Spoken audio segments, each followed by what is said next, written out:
OMG, Kim Chu, inamin kung sino ang nagpapaganda sa kanya ngayon.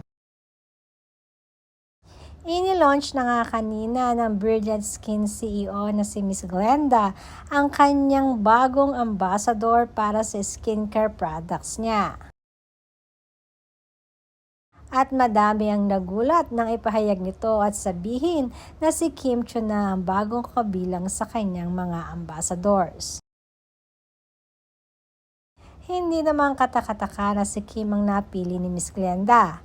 Siyempre, kung ganda at pisikal lang naman ang pagbabasihan, ay angat naman dyan ang Chinita Princess na si Kim Chu.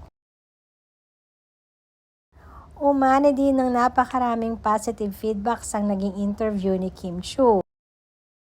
Madaming mga netizens ang napahanga sa mga naging Q&A ni Kim, maging ang columnist na nag-interview sa kanya ay sinabing fan na fan siya ni Kim Chu. At nang matanong na nga ang aktres kung sino at ano nga ba ang nagpapaganda sa kanya ngayon, ay isang matipid at malakas na tawa naman ang isinagot ni Kim Chu. Pabiro pa nitong sinabi na pang beauty pageant nga ang naging tanong sa kanya. Naikwento nga ni Kim na pagkatapos di umano ng COVID ay napagtanto niya na maikli lamang ang buhay kaya gawin na natin yung mga bagay na makakapagpapasaya sa atin.